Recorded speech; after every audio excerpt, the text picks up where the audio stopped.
Welcome back to another episode of Taylor by Nature, where I discuss topics pertaining to nature, our true nurturer. In today's discussion, I want to touch briefly on one of the pretty much, I guess, the busy topic of discussion right now is about the discovery regarding what's under the pyramid in Giza.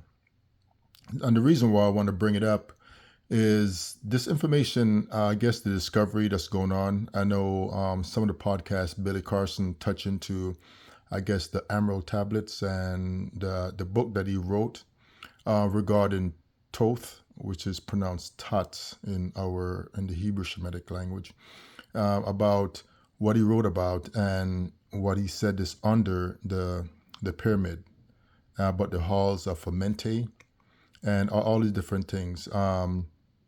So, like I said, a lot of people are mentioning these things, and it's very ironic that it seemed like, I guess, because of language we speak in English, a lot of information didn't get transferred over from, I guess, the ancient Aramaic into make it all the way from the ancient Aramaic into the Greek into the English language, and it's very unfortunate because right now a lot of people think this information is new, when in fact this information it's old as time itself.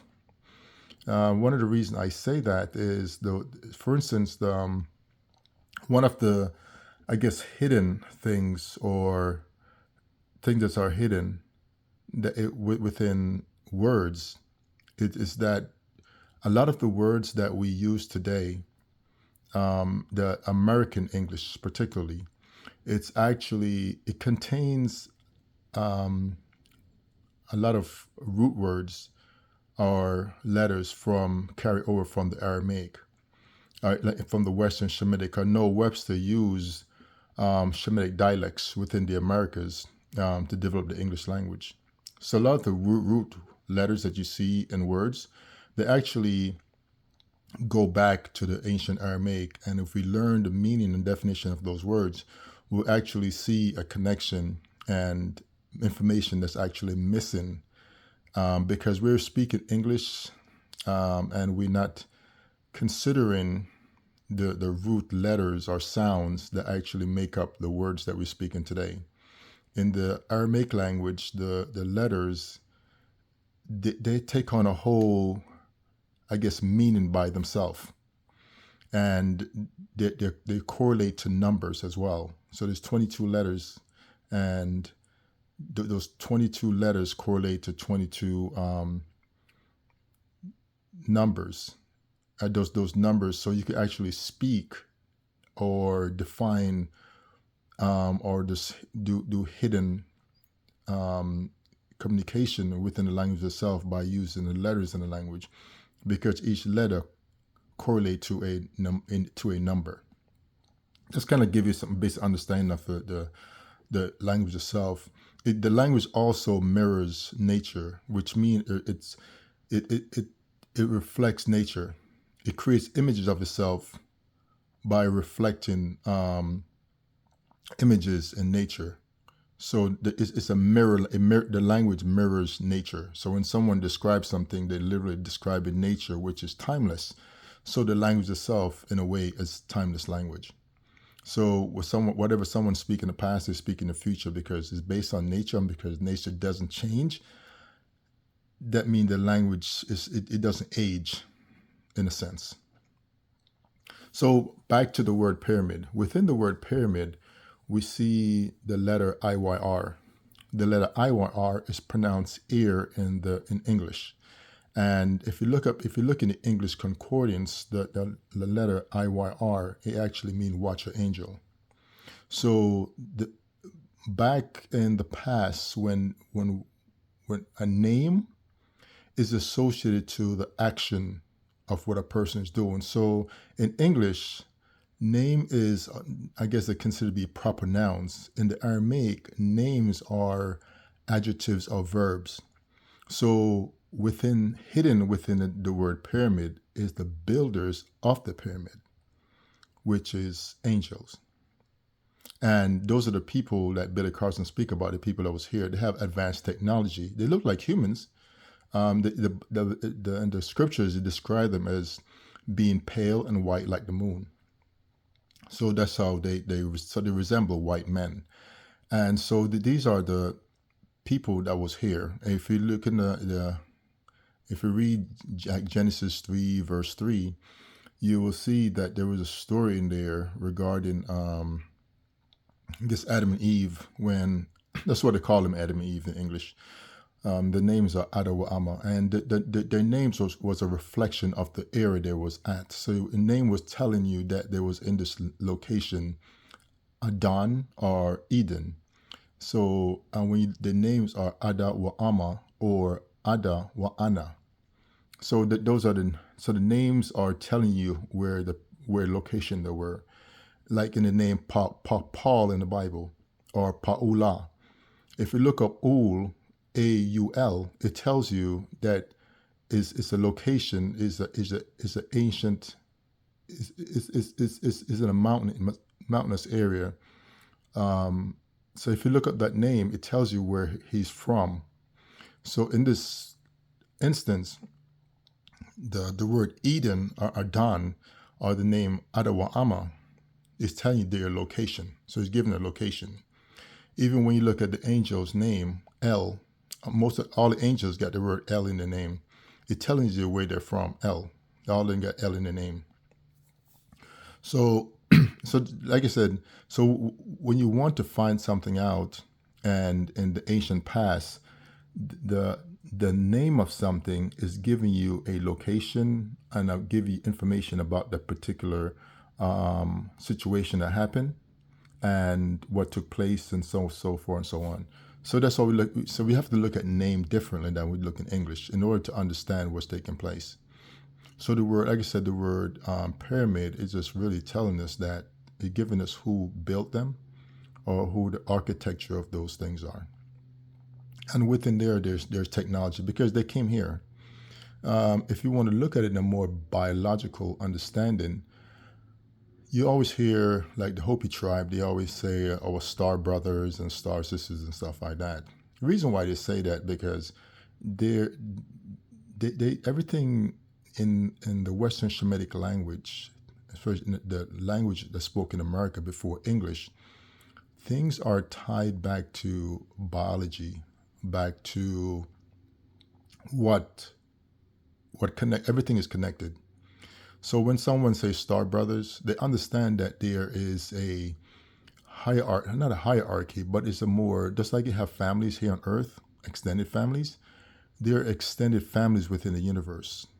On the global, on the universal scale, we're considered the youngest of the families. So you have the angels who are made before us. Then after that we were made. So we're the younger. So you have the older brother, which they are considered, it's like they associate them as anglicized as angel. So angels kind of group them as one. So just like humans, we are all different types, different people from different places on earth, but we all considered humans. So it's the same thing. So they come from somewhere else, they're considered to be angels. They're just people who travel from other places with technology, advanced technology that resemble us, or we resemble them. And then if someone from Earth go to another planet, we would say we are humans, even though we may look a little bit different and stuff like that. So kind of same concept of understanding.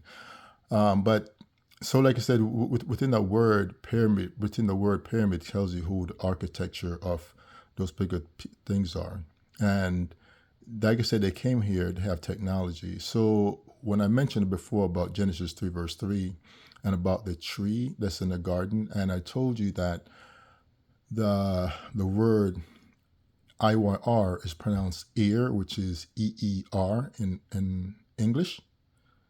The word tree is just remember, in Aramaic, words are written and they read it, and it's written from right to left.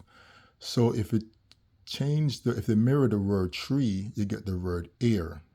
So when they were told not to eat of the tree, it was literally trees in the garden, but they were talking about a angel, a watcher angel. That's what they were talking about. So the word tree is actually the word ear, and that word, if you look in the concordance, it means watcher angel.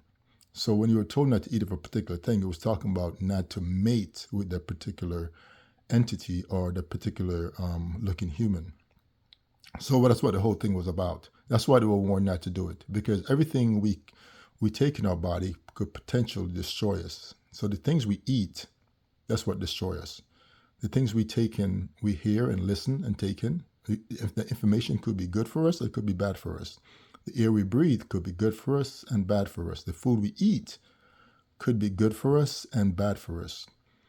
The person we mate with, and keep in mind, Eve, her body was meant to actually bring forth humans or human DNA and create human children, not to create other entities or other beings. And that's what the whole thing was. The whole sin was happening in the garden, why they was actually punished. They was not really punished. It was they got the DNA got compromised because they have another species that mixed with them, and the people the angel that mixed with them, or the other looking human people that mixed with them, their DNA compromises their DNA, which is why they died. So that's what happened with that. So it's like pretty much like a contamination or getting a virus, pretty much, and by them mixing with that particular entity, they caught a virus, and that caused them to actually die. So the DNA got compromised. So that's pretty much what happened with the whole Adam and Eve story, and the tree, which talk about angels. The tree is an angel. That's what it represents, because human, angels, and tree all reproduce offspring. So when someone say a tree back in the day, because the language itself is based on nature, they're giving you a correlation of what this thing is, because things that function the same, and because they function the same, is considered to be equivalent to that particular thing. So that's how the language works. It mirrors nature and create images of self from nature. So when someone say tree, it's not only talking about a human, it could be referring to an angel, or it could be referring to an angel as well as a human, as well as a tree. So like I said, it's very different language than like what we speak today. And so that's the correlation. Like I said, the IYR is the kind of a linchpin between the angel themselves and that name, that IYR, also found in the name, in the word pyramid. So when you see technology, and you see like Cain, when Cain left the garden, he went to the east. He was in the land of Nod. And he married. People like always write, well, who did Cain marry? There was other people here. And a lot of people don't understand there was other people here. And these people call it Anunnakis, they call it angels. Another word, they call them genie. Genie, within the word engineer, is the word genie. And a lot of people, they kind of glanced over that. But like I said, they're looking at stones and digging up things to look at, when all the information is within the language we speak. It is that we have to decode it. And that's the issue right now. We're not decoding these information. We go and dig up things and trying to make things connect, but the information that we need is already there. I mean, like I said, the information in the Bible, the information that Thoth speaks about, all these different people, they was given the same information. That's why when like people like Grant Hancock, when they go around the world and talk to people, Billy go around the world, they all hear the same information. Everyone tell the same story about entities coming here, mixing with the daughters of man. Enoch speak of this. All this information is all around us. It's just, for some reason, the English language, I guess we have to consider this. People are incentivized to not release this information. So there's always going to be a battle for them not to release the information, because as Billy said, they left the children here. And in the Bible, it says they left the children here. In the book of Enoch, it said they left the children here. So the children are here protecting the lineage of their father, which, like I said, some people came from the lineage of Adamites, who are melanated and look like the earth and came from the earth. And there are people who are pale and white like the moon that came from their father who have the same, which they get the characteristic from. And those people are protecting their lineage as well. So that's what in the book of Genesis 3 verse 15, it speaks of the enmity between the two offspring, which they're trying to dominate each other. One is trying to replace the other to take rulership of the earth. So you have that aspect of it. And then, like the Bible speaks about it very clearly, just that when people speak and get Christianized or religious, they don't think of stuff on a biological term. They think of all this spiritual mumbo jumbo kind of thing and miss the biology. So, for instance, the word, even the first word in the Bible, the word Genesis, people don't even look into the root of the word Genesis. The root of the word Genesis is the word genes. What is genes?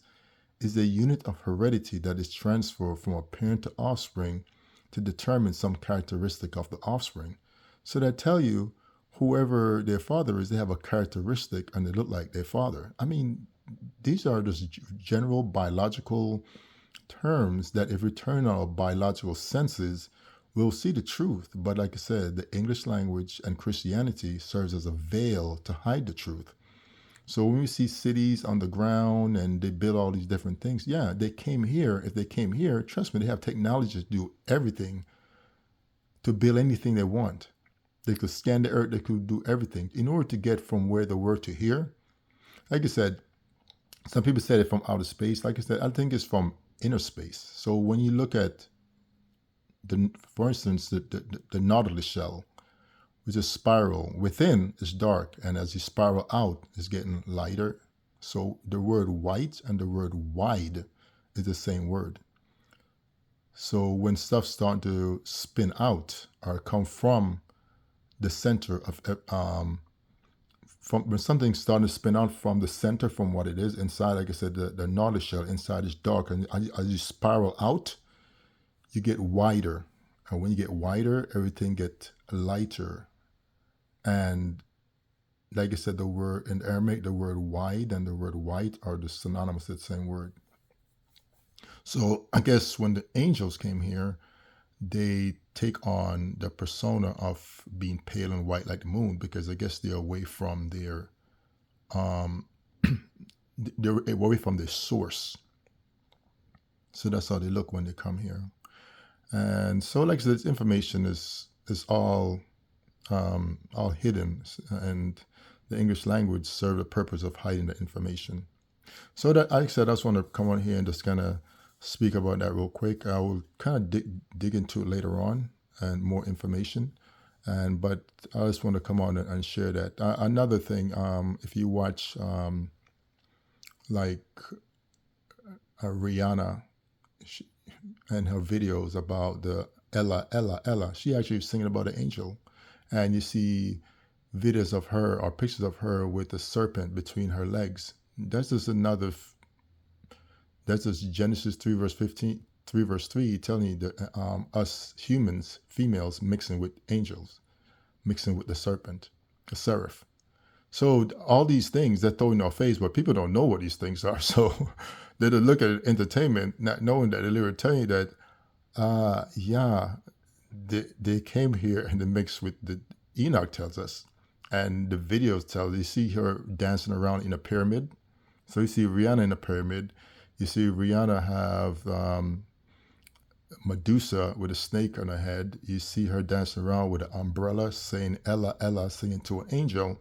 And people don't even make sense of none of these things. They're just like, oh, it's entertainment, it's fun. No, there's some people here, there's things here, entities here that's telling us information, and there's some that's trying to suppress the information. So it's a duality thing that's going on. Remember, we live in a duality world. And when information is presented, you have to take them for what they are. But if you don't know what they are, you'll never figure it out. You would think that, life is just like people just doing things for doing them. No, people are telling you stuff. There's entities, there's things here that's telling us things.